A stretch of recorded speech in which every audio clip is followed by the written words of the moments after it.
everyone, and thank you to our DJ Benya for getting some music this morning, some amazing women. So my name is Teresa Kittridge, and I'm the founder of 100 Rural Women, and really want to welcome you this morning to our webinar series. We call it our Breakfast Club series, so thanks for joining us early this morning. A little bit about 100 Rural Women. You know, we're all about building connections and figuring out how we can better support each other as women to, you know, be more aware and discover pathways to leadership, and to overall have more representation in policy and how investment decisions are made for our families, our communities, our nation, and our world. So we're all about mentorship, education, civic engagement. We're nonpartisan and nonprofit, and we're just really happy that you all are joining us this morning. We're so excited for this webinar. A couple things, I know everybody's zoomed out and used to everything, but just a couple basics. You know, make sure we want to keep an active chat. So put questions in chat, comments in chat. If you want to share any resources, please do that in our chat. We have some amazing interns helping us this morning who are going to capture a lot of that. And we will be monitoring the Q&A for questions when it comes to, you know, audience Q&A. So basics, you know, make sure to mute. As I said, use the chat and chat with each other. We really want that to happen. The meeting will be recorded, and we will be posting not only the meeting to our website, but all the resources that we collect from this webinar. So please be sure to follow up on our website, and we'll have all that there. A couple things I want to do quick is I want to introduce a couple of our interns that have joined us this morning. 100 Rural Women wouldn't be able to exist without our interns and grad students. And I always say we are young women powered. So why don't we do a couple quick intros. Zandra, can you want to go first and just tell a little bit about yourself? Hi, I'm Zandra. I'm a senior intern for 100 Rural Women. I'm a senior at Winona State University studying business. And for 100 Rural Women, I help with the newsletter as well as fundraising. Great, thanks, Zandra. Alexa, do you want to introduce yourself? Yeah, hi everyone. My name is Alexa Joe, and I am a senior as well at Winona State. I'm studying psychology and communication studies. I used to do some social media for 100 Rural Women, but my main focus now is the Reading Room, which is our virtual book club, and I am kind of a main contact point for that. So if anyone has any interest in joining our virtual book club, our next meeting is March 10th, and we have a private Facebook page. So yeah, I'd love to answer any questions about that if anyone has anything for that later on too. Thanks, Alexa. And Erica Bielan, one of our board members. Can you introduce yourself, Erica? Sure. Hi, my name is Erica Bielan. I live in Brainerd, and I got involved with 100 Rural Women originally through the leadership exchange that we've created here in Brainerd. I love it. Well, good. I didn't see any other interns on yet. I know we have a couple people with class schedules, so we'll just get moving here. And I have the distinct honor and privilege to introduce our featured speaker today, Benya Krauss. And a little bit about Benya. Really excited. I mean, Benya hails from Waseca in southern Minnesota, and it really made the decision to come back and give back in rural communities, and really saw that gap that we had with young people. And as we all know, in order for us to prosper as rural communities, people and places, we need young people to not only come back and be part of our community, but to teach all of us and to infuse energy and insight into our communities. And a little bit about Benya. Benya graduated Phi Beta Kappa from Tufts with a BA in International Relations with minors in Urban Studies and Colonialism Studies. She serves on a number of boards, and I will have to say I'm very happy that she serves on 100 Rural Women's Board, but she also serves on the Young Women's Cabinet with Governor Walz and Governor Flanagan created. She's a member of the Mayo Clinic Waseca Outreach Board, the Waseca Area Foundation, and the Southwest Minnesota Housing Partnership, just to mention a few things. But I had the good fortune of meeting Benya when she first was building this organization. So it's been amazing to watch it grow and to see all that she has achieved. Benya came and stayed with us in Marcel. And so I had the great opportunity to meet her at the very beginning. So it's been fun to watch her blossom and grow. And I'm so excited for her to be able to share her work today and share the amazing young people that she's working with. So Benya, I'm gonna hand it over to you. Awesome. Thank you so much, Teresa. It is great to be here, and thanks everyone for showing up so early on a Wednesday morning. Thanks for joining our dance party at the beginning as well. I'm gonna share just a brief overview about what Lead for America is, Lead for Minnesota, for anyone who is tuning in and learning about this organization for the first time. But really, I want to spend a lot of our time in discussion, fireside chat style, with three of our awesome young rural women fellows. We've got Redwing here, the Mankato Region 9 area, so a little larger, and then also up north to Hibbing and the Iron Range region. So we're gonna have what I said in my email was, this is gonna be very candid conversations. I'm gonna ask you about power, your experience. They are working in institutions that they're often the youngest person, sometimes the only person of color in that organization, and sometimes one of the fewer people of color also in rural spaces, but are there, are connected, and are doing great things. And so I wanted to frame up that conversation of thinking of where do we find our power? What fuels us with power? How do we experience power? Knowing that there are some really powerful women who join every Wednesday morning. And so I'm calling it a fireside chat because, I think our fellows have some really great insight and experiences from, their past, I think now it's about 8 months of being in the fellowship. And I know that there's, decades and lifetimes also of women who have experienced probably maybe similar things or things that you can relate to. And so I want to open that up for a collective conversation about how we find power and the importance of elevating women in rural leadership in particular. So before we get into that, just a little bit of grounding into what and who we are as Lead for Minnesota. I'm going to quickly share my screen for anyone who is perhaps a more visual learner and would get a little tired of hearing my voice. So let's get the presentation button there. Great.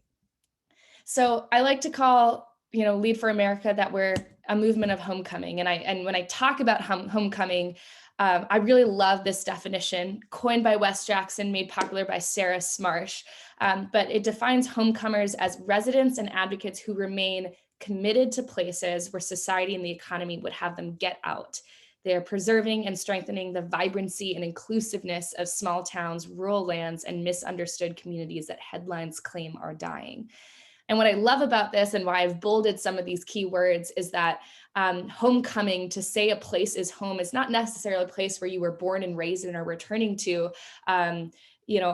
Teresa mentioned a little bit about my background, but I was born in Bangkok, but my dad's side of the family grew up as he was one of 9. It's now on a family farm that's now in its 6th generation of farm stewardship. But I moved around a lot as a kid, and really Waseca was where I spent my summers and winters and felt kind of in some ways placeless as I was growing up until, kind of reacquainting myself to the history and the people of Waseca, and realized that there was so much place-based connection of so much of who I am was coming out of this place. But still, nevertheless, love this definition because it includes people who might be coming to a new place, but are still committed to that place, to its vibrancy and inclusiveness. And so I like to say that we are, in the business here of homecoming. So the process by which homecomers are cultivated, and how can we feed that process and elevate that process. So just a little bit of,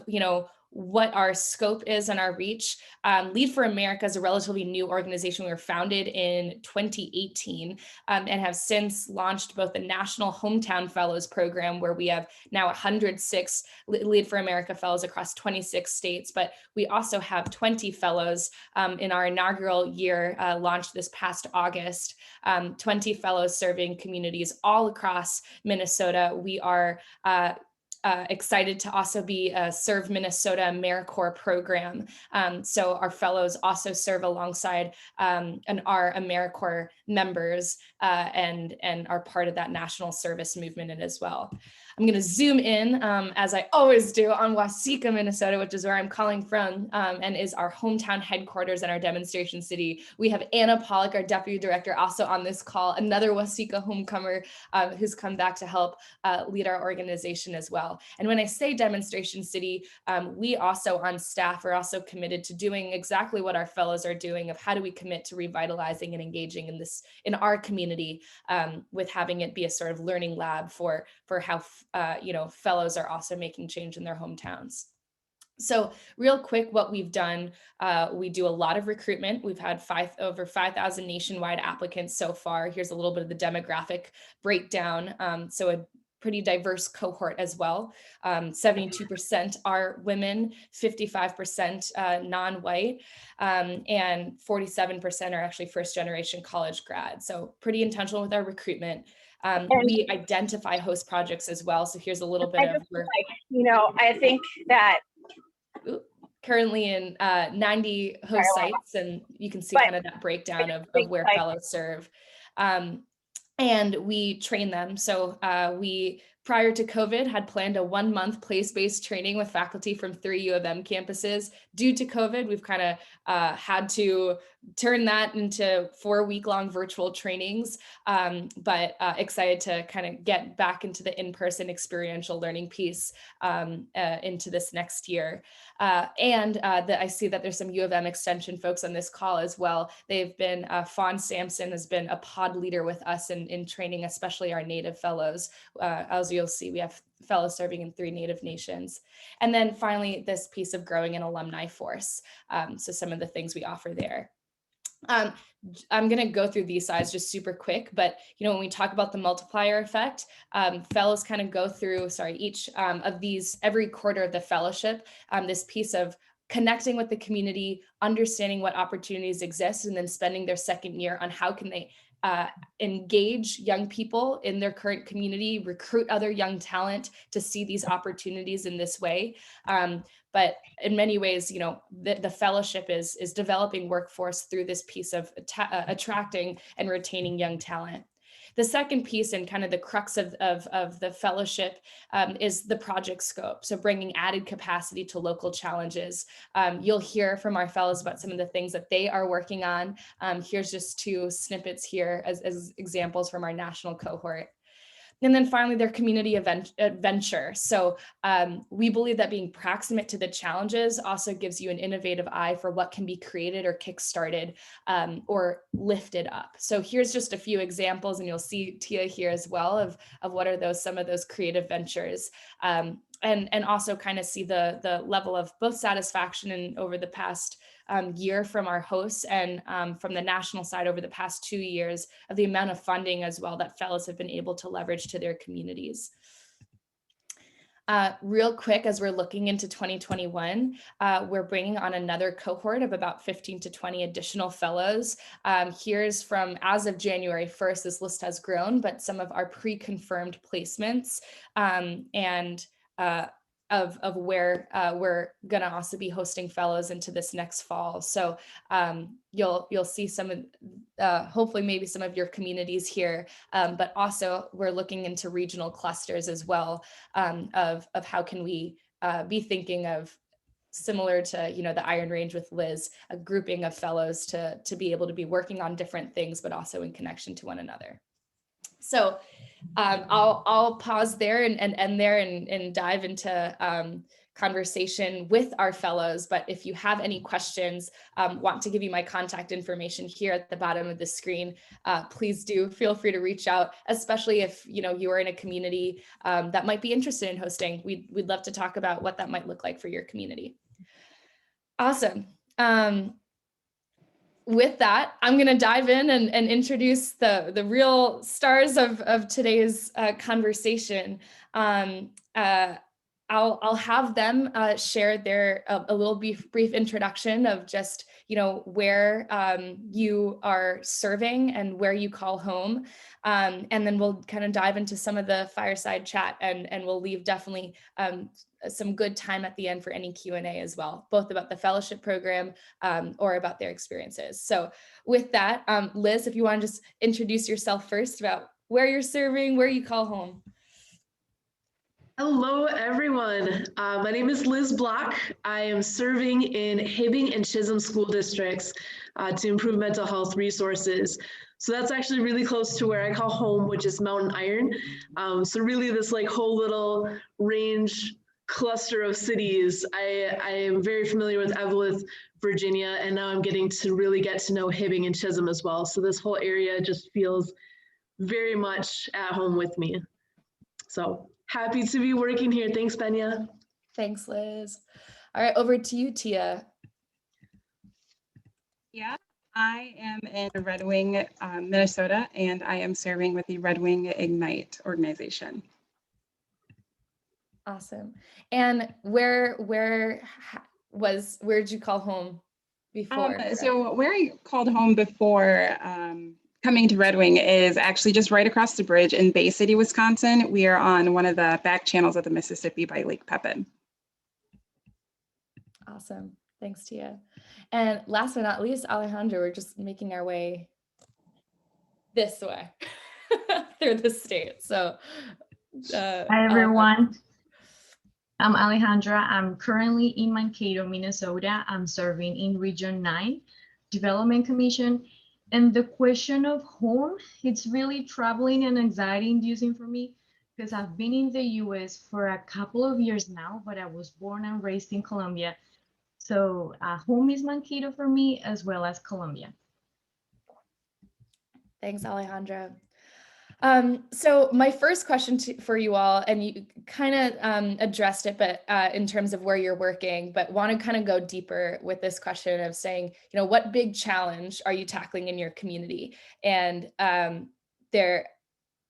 there's both professional challenges, personal challenges, but and what we call sometimes in Lead for Minnesota, the meta challenges. So, you know, you might be working on one thing, but then all these other challenges are coming out as well. So maybe we'll go back around that order. And Alejandra, if you want to share, what's the grand level challenge that you're working on? And now that you're 8 months in, what have been some of those maybe deeper meta challenges that you're facing in your work right now?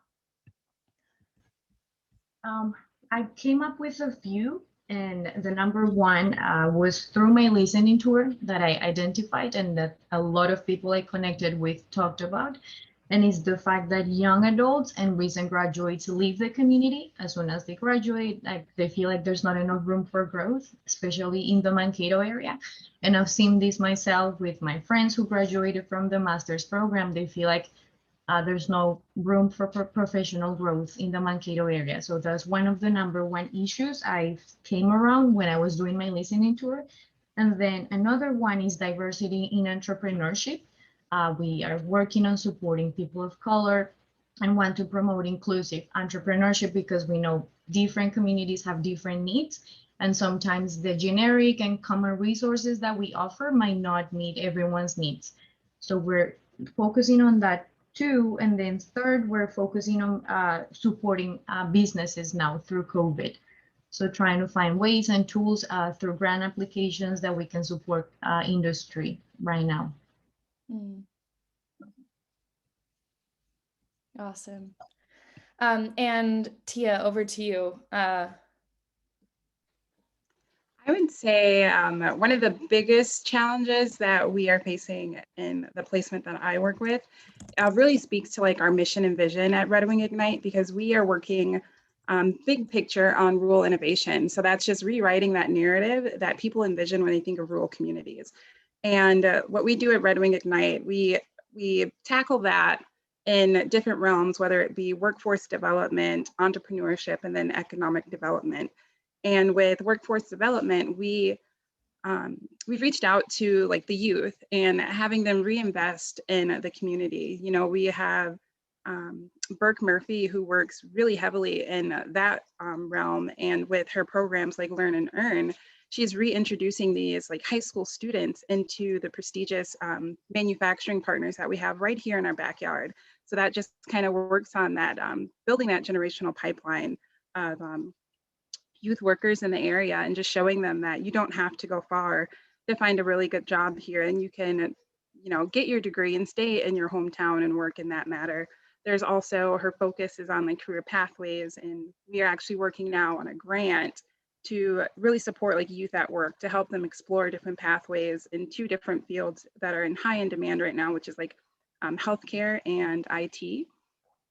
And also we in entrepreneurship, that is another, I mean, we are our numbers are small in population, but there are a lot of people here with big ideas, and we are really trying to push that and capitalize on that. So whether it be through lean startup education or just the technical assistant funds, and then also building, not only allocating these resources in our region, but or in our area, we're also building out these entrepreneur ecosystems that reach within like 11 different counties in the Southeast Minnesota region.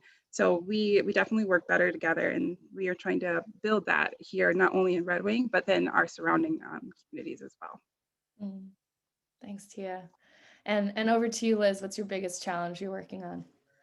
Well, I am a college student, and so as a college student in community college, I had a lot of friends and other students that would talk about, you know, struggling with depression and anxiety and suicidal thoughts and things like that. So it was really heartbreaking to see that they were not only struggling with college, but then they had this added challenge of dealing with mental health. And so it was really important to me to be able to work on this.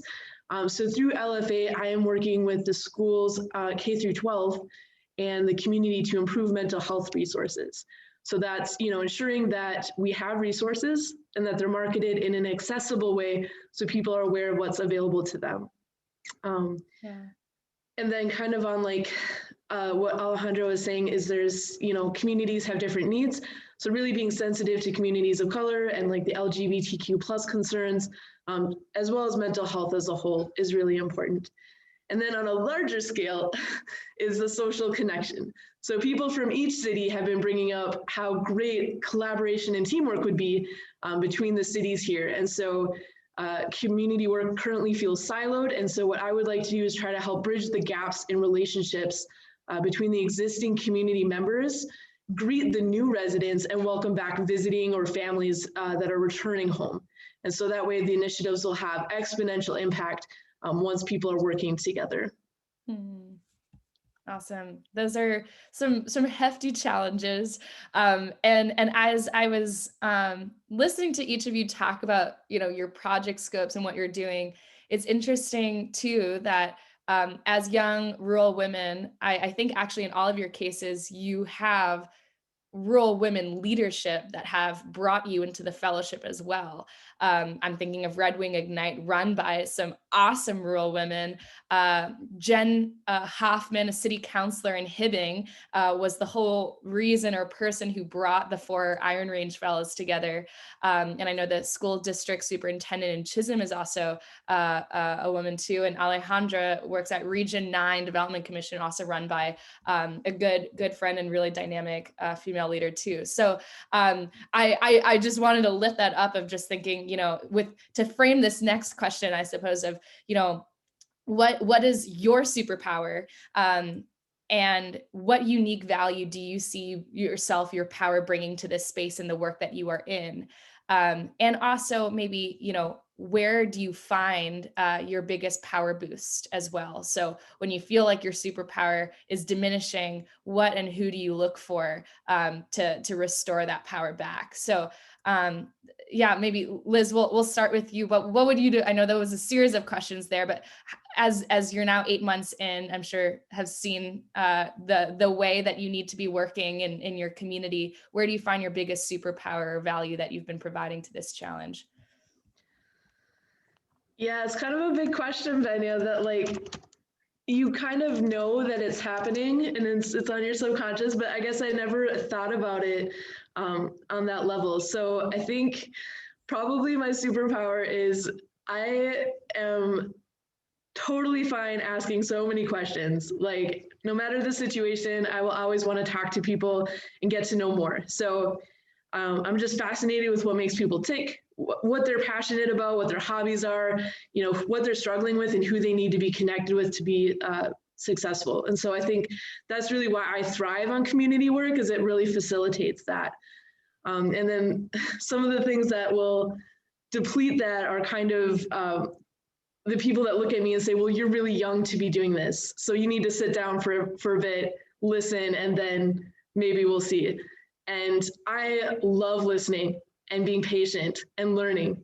So to hear that before I've even had a chance to say where I'm coming from or to consider my opinions or perspective is really diminishing, and I don't love that aspect. So on the flip side, when I have people that are enthused about what I'm doing or saying, okay, that's an idea that you have, let's think that through, and like devil's advocating or helping me think through some of the challenges that might come up if I were to take on a certain initiative, that's how I grow and develop plans that are better. So really just having those supportive relationships and people willing to think through ideas is really energizing.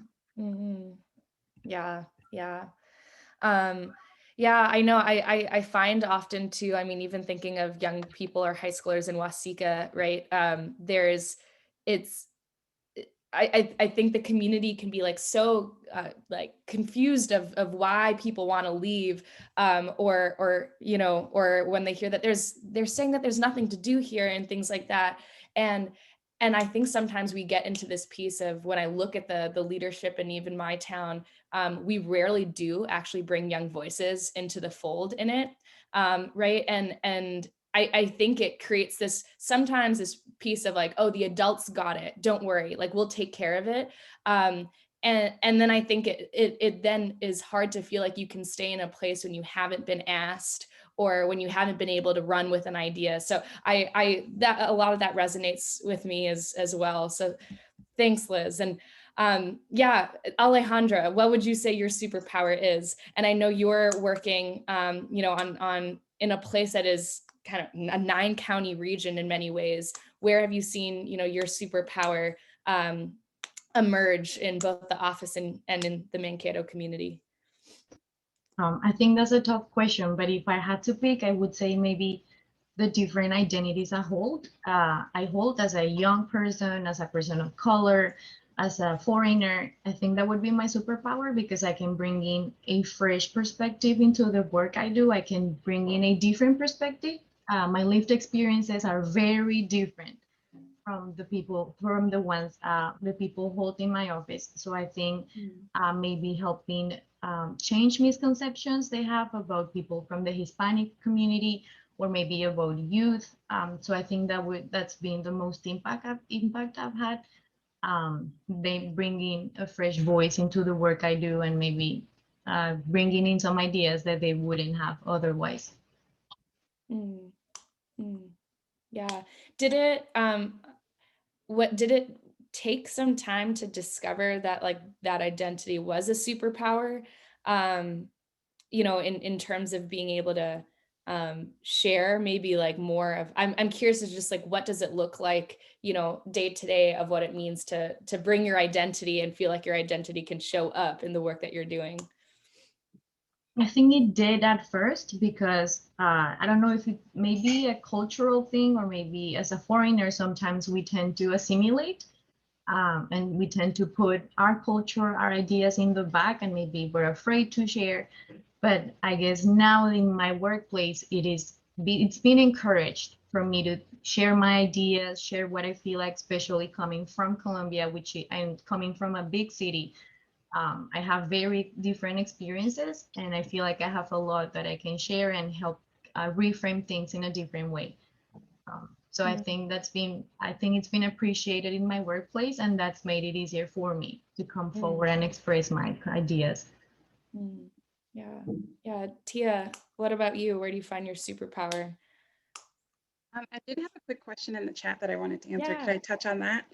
Yes. Andrea asked about lean startup education, and what that is that we have an entrepreneur lead, Marshall Erickson, who has just been phenomenal working with entrepreneurs in the area and the lean startup education. No matter what stage that your business is at, they offer different cohorts of like entrepreneur essentials, and they introduce you to different connections and networks and things of that nature.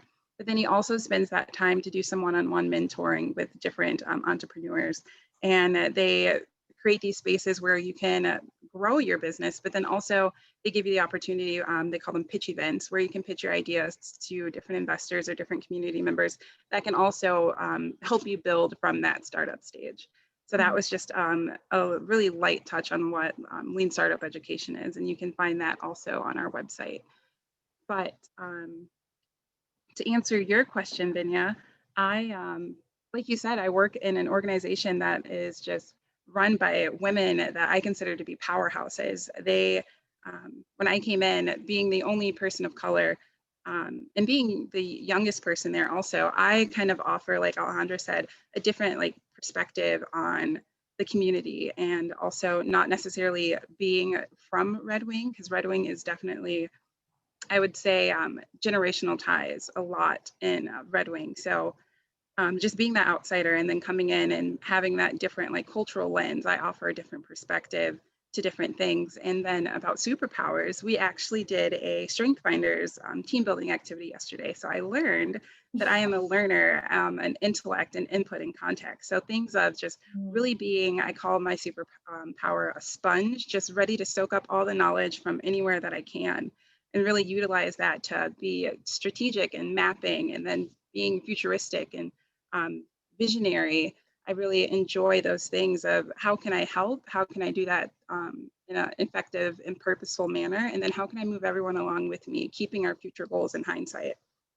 So I think and being that way and coming into such a very powerful place between Stacy and Shannon and Burke and even Marshall, they've all just given me free range to kind of put in where I see fit and offer my input and ask those questions, and really just empower me, bringing myself and my authenticity to the group. Yeah, I'm so glad you touched upon those powerhouses, and this will be the last question I ask, and this is a collective question. So in fireside chat style, would love if anyone had any comments, or also how you would answer this question, because I think it probably resonates with a lot of our places. As we're talking about power, Tiyah, Liz, Alejandra, you each serve in places where there's often, I think, this perception of an old and white man's club that holds most of the institutional power. Where do you currently see women, and especially women of color, yielding their power right now in your communities? And then what do you see as challenges or opportunities to turning this power into institutional power? And just as like a recap, I heard you all talking about your power comes from the listening, from your desire to learn, to put things into context, both like history and present and future. I heard you talking about your power comes from seeing the value in your cultures. Where are you seeing women currently holding and activating their superpowers? And then what would it take to turn those kinds of superpowers also into institutional power?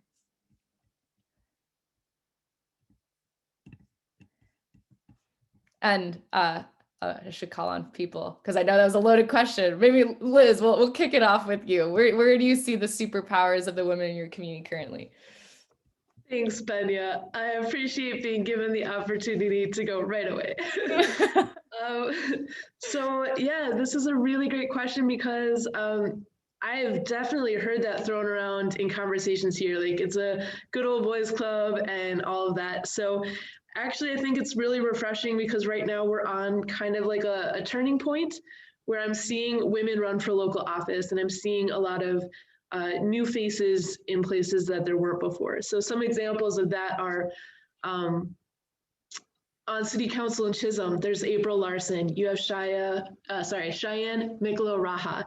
And I don't know Hibbing City Council as well, but Jennifer Hoffman obviously is amazing, and she's on City Council in Hibbing. So we have female voices in our local government. But once you start getting out to the county positions, you're starting to still see that there is still a lot of men in those positions. So women are often in our advocacy work. They're in like the community organizing, the kind of informal groups that really move and shake a lot of the day-to-day things, but they're not really in a position to write policies or to kind of enforce those policies as like city administrators or mayors or city county commissioners. And so also I'm in a school, so a lot of teachers are women. And as you mentioned, Janie is our superintendent here in Chisholm. So that's been really cool seeing that, you know, just how she runs her schools and navigating COVID challenges has just been really inspirational. And then at the same time, even though there's a lot of women in these roles, there's not a lot of people of color. So women of color are not, you know, on our city committees. They're not included in our task force. They're not on our police forces, and they're not teaching kids in the schools. There is, you know, Deb Johnson is amazing. She's the Indian Education Director in Hibbing, but it's a small role that won't necessarily touch on a lot of students unless they're specifically in one of her classes. And so I don't think there's a lot of exposure to people of color in your average range student's life, especially not in positions of influence and power. So that's something that I think it would be really exciting to see concentrated efforts to see what those roadblocks and challenges are, because we obviously have folks that are interested in creating change, that want institutional and systemic change, but don't feel either inspired to join the current system or they don't feel empowered for some reason. And so I think as a woman, as a student, I've always felt like I'm really young, too young to run for office. I don't know anything about politics. But at the same time, that shouldn't necessarily stop you from running, right? So I've been very fortunate in the past few years to have mentors that encouraged me and said, you know what, most people run for office because they really care about an issue. You don't have to know everything. And so it's really encouraged me to think about that as a potential role in my future. And so if we had people that were focused on creating a supportive environment for people of color to get into these roles, for women to feel like they have a place here and it's not impossible to get in. And then to see these role models that are successful on city council, I think that would go a long way to changing our Iron Range communities. Yeah. Tiyah, where are you currently seeing women and especially women of color yielding their power? Kind of around the same realm of what Liz was talking about. We don't necessarily, and that's one of the challenges that we are working on, breaking down those barriers and those silos where women are not necessarily recognized, or they don't have those positions and they don't have that seat at the table. And I know the work that Redwing Ignite does, just an example of the women that run that organization, and like how we've been able to reach out to different women entrepreneurs and they have been excelling through our programs. But where I think our focus is as of now, because there is no representation really of women of color, and in those areas and in the community, we are really trying to find that connection of how do we meet people where they are? How can we, you know, shift our cultural lens and bring in that diversity? Because Redwing is essentially naturally white, but it has began to change into like a melting pot. So you start to see these small pockets of different demographics start to fill in. So we are really trying to learn how can we all collaborate and become one in that sense. And I think that is really how we are approaching this, is how do we reach those underrepresented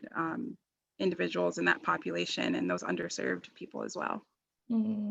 Mm-hmm. Yeah, and I'm noticing some comments here in the chat too about, when we talk about institutional power or power, I wanted to first kind of ask that question of where do you see power currently being yielded? And Liz, you talked about, I see it with our teachers, like I see it, and I think it is so important to note and honor that is powerful leadership. The way that you can run a classroom, inspire young people to see their potential. Oh my gosh, that's incredible power. Serving on committees and influencing things that way, or organizing things, right? I think that is also so important, in addition to the running for power piece. And I just had a conversation actually with a young homecomer who came back and started her own chiropractic business. And we had 2 spots on our EDA, or Economic Development Authority board. And I asked her if she would run. And I asked another woman who has owned a dental practice for the past 20 years if they would run. And both of their responses back were, well, I don't really know how that stuff works. Do you think I'm qualified? And what's wild is that there's no one on the EDA who has run a business. And these would be the 2 women, two women on the EDA, but also the only 2 that have run a business. So it just bewildered me too, of just being like, okay, there seems to sometimes be a gap of where we currently hold and yield power, and if we feel like that fits, or if that's legitimate enough for other forms of expressing that power. And sometimes people don't want to be on an EDA board, and it's like, I would rather yield my power in a way that I feel like might be more of my style, which is totally okay as well. But I wonder how much sometimes the gap is really that asking that question. So on that piece, and I know that we've got some comments in here as well, but Alejandra, what would you say of where women in the Mankato area currently yielding power, and how might that power also extend into other places? I was thinking more so about community champions that we have in the community, like Destiny Owens and Fardusa Hama, which are supporting causes of immigrants, people of color. And I spoke with Destiny for my listening tour, and she said one of the challenges she came around was that she feels like she has all these tools and all these things she wants to do for the community, but often she doesn't have the opportunity to do so, or people don't bring her in. So I feel like we do have community champions and people who are working for the community, but sometimes they're not at the table, or they're not asked to come and share their perspective and share what they have for the community. So I feel like we do still have a lot of work to do. For instance, recently we had our commissioner meeting with Region 9, and as I was screening through the Zoom and I was clicking, most of the commissioners were white male. And I talked about this with my supervisor, and we're working on bringing in more women of color, because I think there was just one woman commissioner in our board. So I feel like there's still a lot of work that we need to do in the community to bring in these women in positions of power. Yeah. And I know we have, 15 minutes left here. Would love to invite if anyone wanted to come off mute and kind of share where they're seeing currently women yielding power and what's the gap in seeing that power also translated at different multiple scales as well.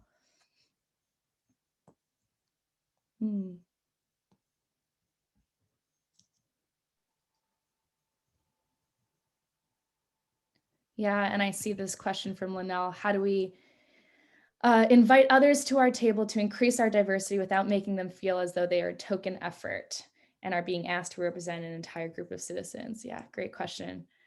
Fellows, anyone with a response to that? I really do appreciate that question, because there are times where, and I know it's all in good faith, but I've been asked, oh, so can you speak on behalf of, and I know I'm just one person and I don't represent the masses, but I think just forming what I've recently picked up a term of allyship, and really just being intentional and purposeful and reaching out to the community as a whole, and then also just really trying to break down any implicit biases or stigmas that you may not even realize that you have, or unconsciously strip those away so that you can see the people for who they are, and then try to really understand them at their level. Yeah, I just wanted to add that really quick. Like I've experienced that in my workforce where I'm asked to speak for the Latino community. And sometimes we fail to understand that it is very diverse and very different. We have people from different countries, and sometimes I find more in common with people from Mankato that maybe from someone from the Latino community. So I think that's really important to highlight that just one person cannot speak for the needs of a whole community. Yeah. And I see Colleen Landcomer's on this call as well. I will shout her out as being someone who invited me to serve on the Southwest Housing Board. And something that I've found in her invitation and what I've tried to model as well is that you can hold that there's like, yes, we are in need of this demographic or perspective because we don't yet have it. And I think also taking the time to know that for the person who is maybe fitting that demographic that you're inviting on, what are their superpowers that are formed in part by their identity, but also I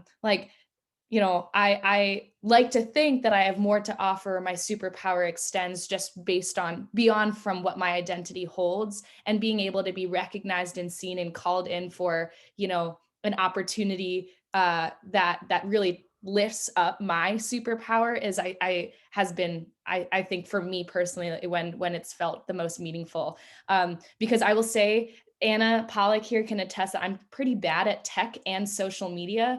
And I think sometimes as like the young person who gets recruited, I'm then being asked to do all the tech work and all the social media work. And I'm like, that's actually not my superpower. And so there's that piece. And I think it involves seeing, every person as their whole person. And so, yeah, to offer that personally, my superpower is not social media. Any other kind of, thank you. I am a good DJ. I can do that. Any other kind of questions or thoughts or folks who have, had to personally translate your superpower in a way that other people would find value? I know we've got a lot of women leaders on this call, so curious to hear if you have any advice to us as young homecomers as we're stepping into these leadership roles. Could I jump in as a 74-year-old person? Yes. Jody and I are in a very, very rural area in Northwest Minnesota. If you put us on the map, Park Rapids, we're even smaller than Park Rapids, but we represent 30 really, really strong women who have been very professionally successful over the years. We are a community where people retire to. So strong management leaders in their community and the workplace live in our small area. And we're in a transition as an organization, the Nevis Women's Club, in moving from looking at impacting the community in a very small way to how can we impact our community and rural area in a very, very large way, kind of using the good to great concepts of how we can impact community. And so our search is now, one of our big Kahuna ideas is leadership. And leadership for younger women. Can we accomplish our social goals partly through building young leadership in our community? How do we do that? How do we go about doing that? We're planning in a year and a half of hosting a women's leadership empowerment conference in our small community. And that in itself is a pretty large goal. But what we need is you to focus us on what really we can be doing and how we can partner with you to start to build that capacity in our communities. And I think that's why Jody and I are sitting here. You know, can we be a Wasika? Can we use all of your great inspiration to inspire young women in our community and help them build careers as well as leadership in elected offices? So we're here to learn, but also there are people like us that are huge resources for you in your communities. Thanks. Yeah, thanks so much for your sharing that and that process that journey you're on, and for extending that invitation out as well. Anything else for folks of either experiences of when your superpower has been tapped into and transformed into things you didn't know it could do? I would like to take a moment. Yeah. I am the school board chair in Monaga, Minnesota, and I have been on the board for now 7 years. And when I ran for the school board, it was your typical old white men board. And that was one of the reasons I decided to run. And I was pretty young at the time. Some still say I am.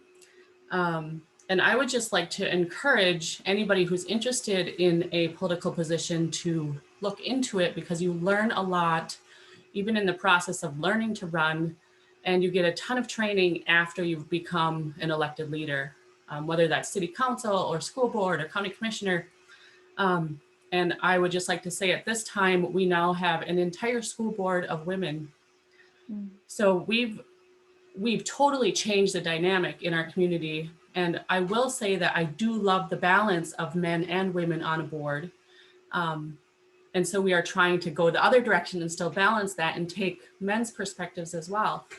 But I feel like one person can make that big of a difference. And so if you are interested, please look into it. Please run or get involved with somebody else's campaign, because you do make a difference.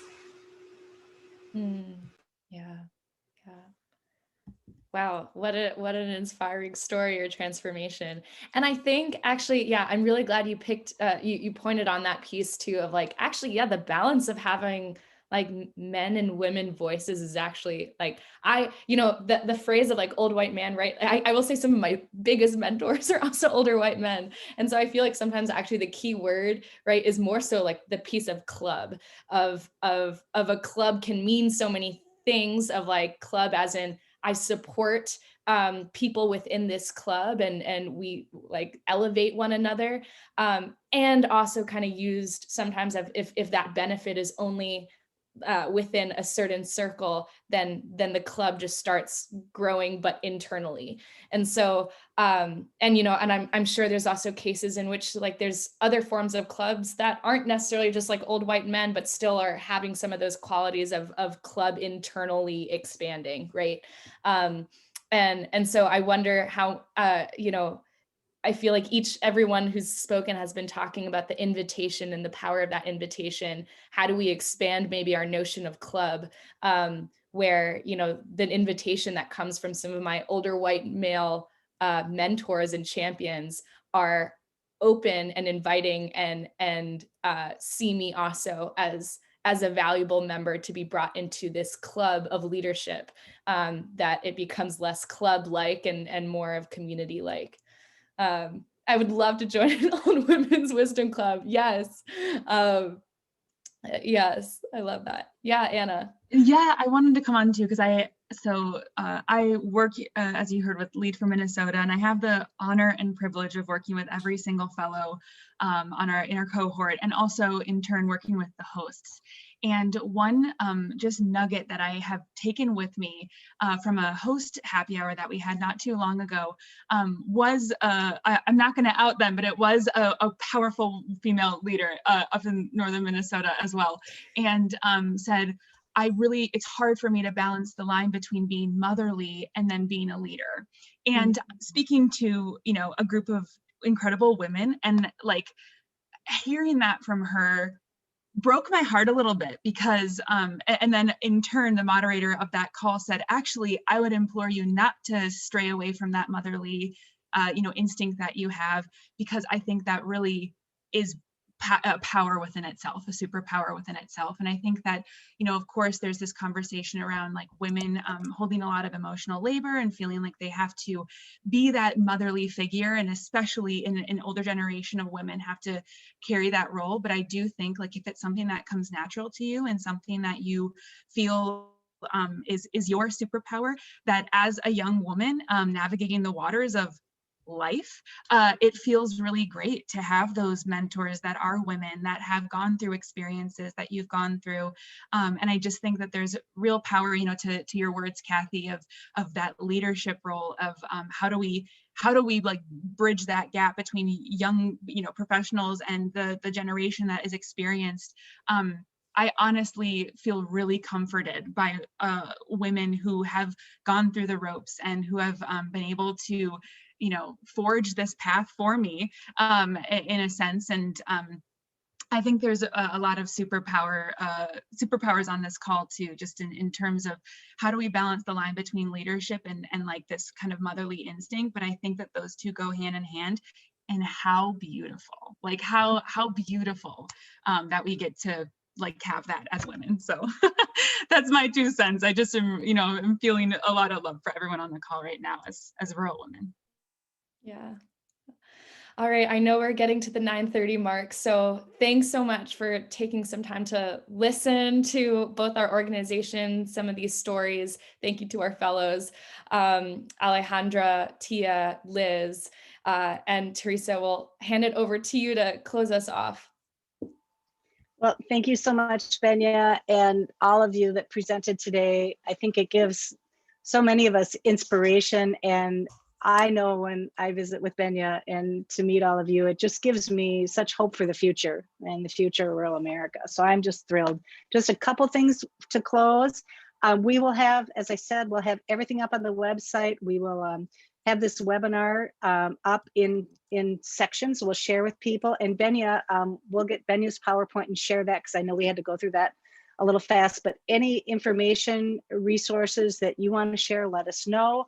Just want to let you know our next Breakfast Club meeting is going to be March 31st, and it's going to be about public policy that impacts rural women. We're going to have gender justice. Erin May Quaid is going to be on, Women Act, Leandra Mitchell, and then we're going to talk about the Page Amendment, Equity in Education, with Nevada Little Wolf. So excited about that. And a couple little things, programs with 100 Rural Women. As Alexa said, we have the reading room, the book club, please join. Erica Bielan leads our leadership exchange, which is a pilot circular model of mentorship going on in Little Falls that we want to grow that. So if you have any questions about that, check in with Erica. We have Northwest meetings coming up that we're so thrilled about. We want to do 100 meetings across the state. This is our kickoff. We're kicking off in Northwest Minnesota. So the first 2 weeks of March, the link is in the chat.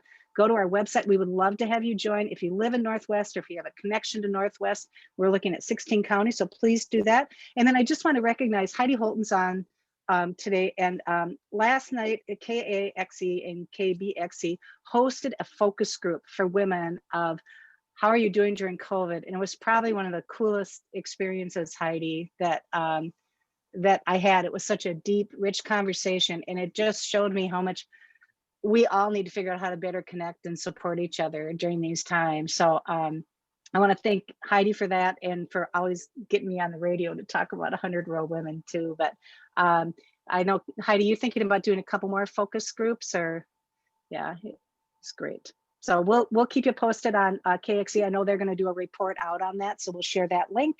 And again, if you have any ideas, information that you'd like us to share in our webinars, let us know. We'll follow up with an email survey so you can give us your input. But thank you so much. Want to end on time. And again, thank you, our presenters. And you guys are all just absolutely amazing. And please let us know what we can do to support your work and efforts moving forward, because I think everybody on this call wants to be a part of supporting you. So thank you, everyone.